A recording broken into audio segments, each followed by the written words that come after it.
Alright, we're getting close to salmon season. The tributary season's starting to get not too far from firing up, so everybody's getting a little excited.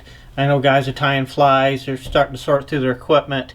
So I thought today what I would do is a little fishing tech video on the leaders that I use for salmon fishing and including steelhead fishing. So I might do a little hand modeling. We're going to go through the materials, how I tie a leader. I'll put the formula that I use for my leaders in the comments down below. So let's get going. Let's see how this works, and bear with me. Alright, I'll sit down here a little bit so it's easy for me to work. I'm going to just quickly as possible tie through a leader here, show you how I build them. In this case, just for the fun of it, I'm going to go with some of this Amnesia worn out running line. We took off one of our reels and recycle it. So I'm going to skip the 40-pound butt section that I would normally be using for this and just go right to the next step down to the 30. And as always, you can see a lot of knots tied here. About a 6-turn blood knot is what we want to use. I don't even know if I'm doing 6 turns here or not. I'm just kind of tying. That looks more like 4, but oh well. Draw it down.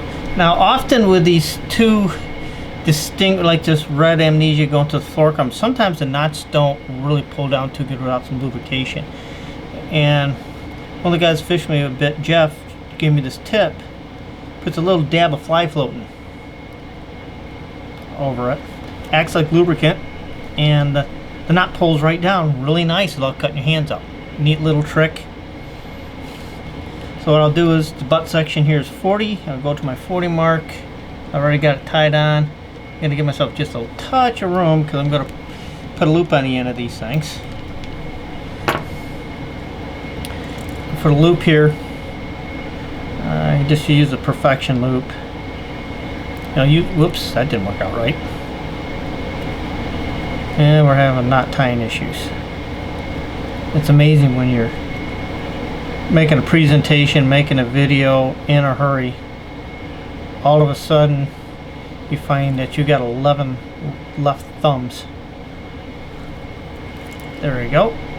Sometimes I gotta deploy a tooth as a holder. So that comes out about 40. That's close enough. I'm off a ½ inch. Big deal.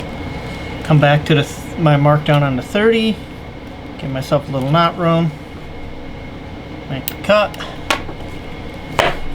On to the 25. At this point, it's pretty much straightforward. Tying a whole mess of knots. Remember to make your 6 turns.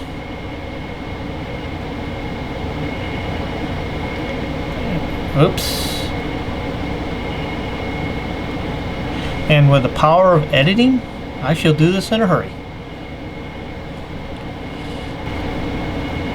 You can see the advantage of having the leaders pre-laid out on a yardstick, so you can just measure as you're going right along. I've tried all sorts of different things, tape measures, lines on a desk, but just putting it on a tape, put it on a yardstick and then label the yardstick. Is it a trout leader, a salmon leader, a steelhead leader, or a bass leader, whatever you happen to be doing. Just makes things a lot easier, and you just got to remember where your yardsticks are, and you can have them with you.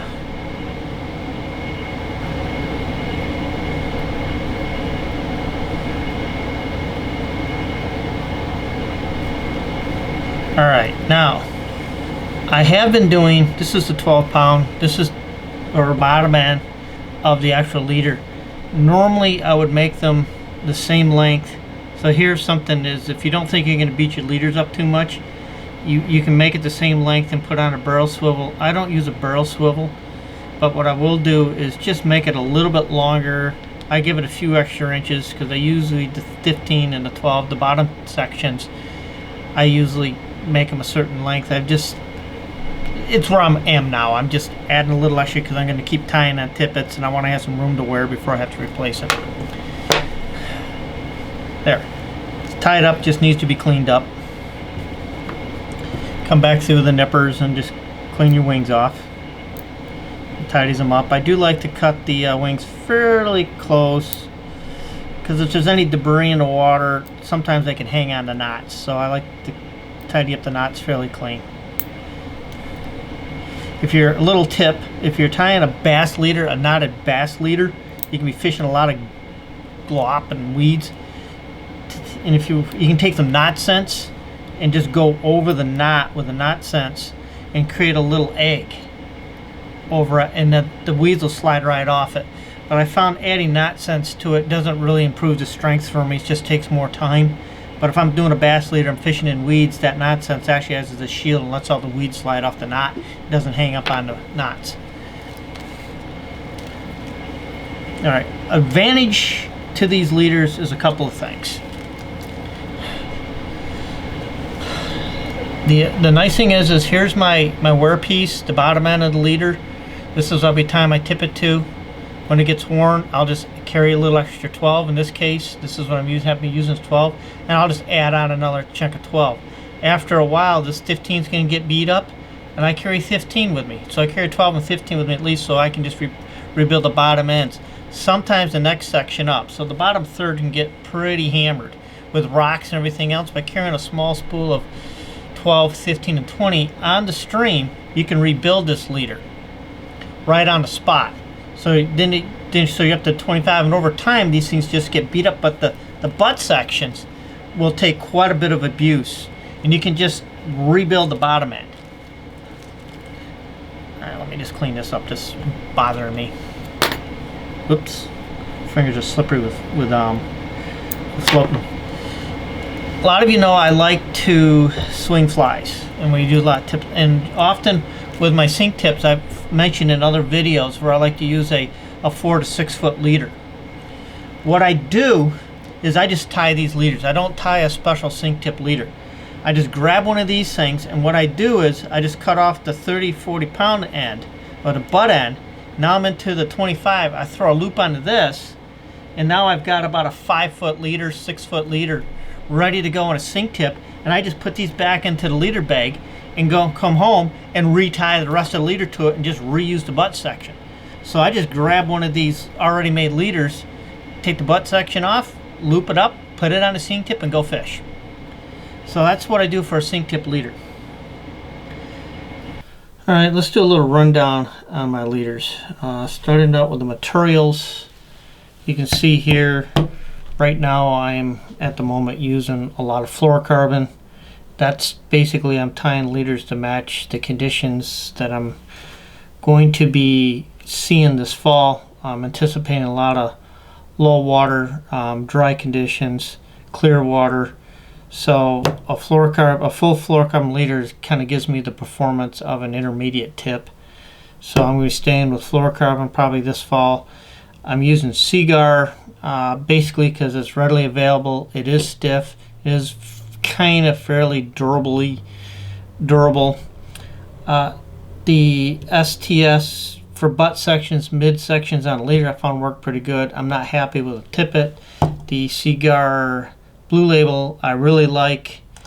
It's a little bit more expensive, but I've had really good success with it. Years past, when we're dealing with some dirtier water or I don't think the fish care, I have gone El Cheapo and used our beloved Maxima Chameleon, this brown stuff for the butt sections. On the butts it works great. It's stiff, it's durable, it'll last forever, and it's far enough away from the fish it won't bother them. Another thing we can do for butt sections is this happens to be some tired out, worn out running line that we had on a Skagit setup. Got kind of short after hacking back the worn ends, and finally it was time to replace it. So what do you do with your leftover running line on a mono running line on a Skagit setup? Well, we just recycle it and use it for leader butts. It makes a great indicator butt section on a leader. Nice and bright, stiff, and this works a good way to recycle it.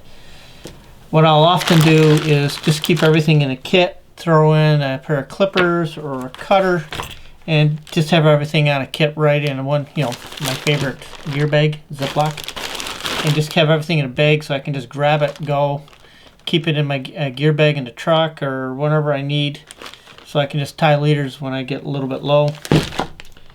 Here you can see I got quite a storage here and some little Ziplocs where I carry them in 3-packs. That's kind of nice because then I can put them in my carry them on my person and my on-stream bag. You can find a bunch of these leftover dubbing bags, wherever you might have laying around in your fly tying kit. Just stuff some leaders in there, use a sandwich bag, whatever works. So I got a supply of these things, and I usually, in here there's like 3 in a pack. I just kind of roll them up and stuff them in. A little thing that comes in really handy.